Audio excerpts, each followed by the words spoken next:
I start my day with a grateful prayer, and my prayer starts off like this: God, please divorce my thinking from self pity, dishonesty, self seeking, and fear.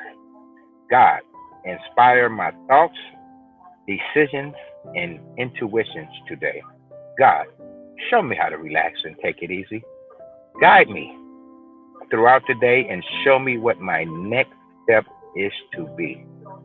Lord, free me from indecision and doubt. I ask all these things that I may be of maximum service to you, God, and then my fellow man. Amen. And I use that prayer every morning before I start moving the bus. I think this has been probably the most challenging year for any transit agency in this country. The fact that ridership is down, in our case, at the height of the ridership decline, almost 90%. The fact that our sales tax revenue, which is our primary source of revenue, took a major hit. People were just hurting. People were dying here in LA County and around the country. I cannot think of any bigger challenge for this industry in LA Metro than what we've gone through this year. We, of course, didn't know what was going to happen. We, of course, didn't know how long it was going to go. All of a sudden, I remember on Friday, March 13th, I had never seen the 101 freeway moving with no delays in East Hollywood, over there by Western Avenue, Vermont. By the time it was May and June, I said, this is going to be going on for a long time. At that moment, if I can be honest, I just cried. I just sat in my car and was like, oh my goodness, this is beyond something that you can control. You try not to feel hopeless. When is the end, and not being able to provide that answer to the operators, I think for management has been a challenge, because it's a day by day thing, It really hit home when we lost an operator that had 20 something years. It don't seem real until it actually knocks on your front door or comes sits in your couch. When something like that happens to somebody in your agency, or you lose the death of somebody in your family, it's an eye-opener as to how strong this pandemic is, how strong this virus is. I remember making a few announcements on the bus too. It was in April. I know there's a lot of stuff going on, but I'm determined to outsmart uncertainty and always try to keep the morale and the mood here positive. Just want to let you know I feel you what's going on. Being a bus operator is a little bit lonelier because you don't have that interaction with your passengers. Now, everything is silent. They look sad, depressed, overwhelmed, from everything that's going on.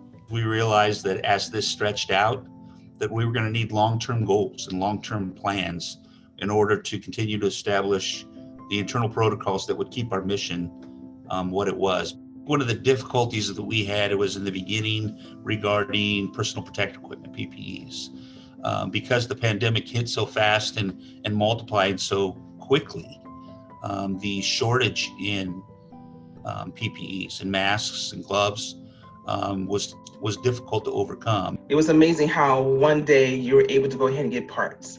You were able to go ahead and get gloves. You were able to go ahead and get, simple things like bleach. Then all of a sudden, where I used to go ahead and get something that was turned around in 48 hours, 72 hours, it would take months to get. We had to go ahead and make sure that we had enough cleaning products to make sure that LA Metro was taking care of, our staff. They call them the sanitizing crew. So it's about a group of like 4 custodians. They get a passenger van, it's one custodian per seat row pretty much. That crew is really just focused on touch points and sanitizing. We can't just skip and keep running. We actually have to take our time at every single station, move on to the next one, do everything all over, and so forth. So that's how it goes when they're on the line. Every time we get a case, we report it. We work closely with maintenance and, to have the buses sanitized, the unit sanitized. The work, I to be honest, it gets a little scary from time to time because you hear all these cases, you hear death, and our job now is not just cleaning. Well, our job now is make a station or a location safe. The training has come by experience. In a day's time, you experience a lot of emotions as a bus operator. At least I do. They go from A to Z. All these people on the bus. Oh man, which one of them got COVID? I have to ask for patience and peace and tolerance. Especially with the uprise in COVID numbers in LA County alone. It's a scary time for everybody right now. Rear door boarding has been something new for everybody to adjust to at the division. Enforcing social distancing on the bus has not been easy. We've never seen nothing like this in our lifetime. And it's quite scary, especially being on the front line. It's been a challenge to get that bus service out there. Again, thinking outside the box and how we can keep the service continually running. We actually have people out there handing out masks on buses for patrons, which is the great thing. So it provides comfort for our operators to know that. Everybody was told when we were hired what essential work was. And our frontline employees knew that they were essential, they were key employees, but nobody expected to be working through a pandemic. A big thing we get over here is why wasn't a pandemic in the job description? Yet, when the time arose, they stepped up to meet the challenge. And I think that's what makes our frontline employees so unique. You know, our job, it can't be done from home. They've exceeded expectations. This is not what they expected. It's not what they signed up for, yet they still come to work every day and perform their duties. And I think that needs recognition. It was a heroic stand by our frontline folks, our bus operators, our rail operators, our custodians, service attendants. This was huge. I didn't realize how valuable we were.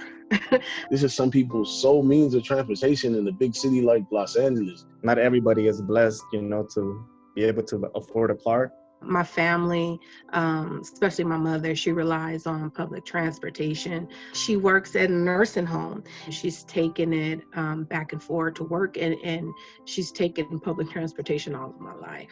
Think about the undue hardships that people would have to endure if there was no public transportation. If we were in their position, we would definitely want to see that bus coming down the street to pick them up, to carry them along their way. We just got to be compassionate towards our operators, knowing that they're dealing with a lot and they're on the front lines. They're really out there with the public. It is real. If not, you know, we wouldn't be out here, or we wouldn't be scared or nervous to confront this thing, you know, head on.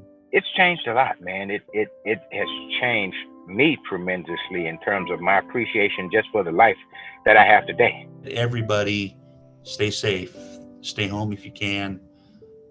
Prevention is the key, and we keep stressing wearing your face shields, your masks, washing your hands regularly. Help us help you, and let's help each other. I know that anybody that may be listening to the sound of my voice, you're probably living here on Earth. And if you're living here on Earth, you're probably experiencing a lot of emotions like all of us. I don't know if you've lost a loved one as a result of COVID-19 or if you've experienced the illness yourself.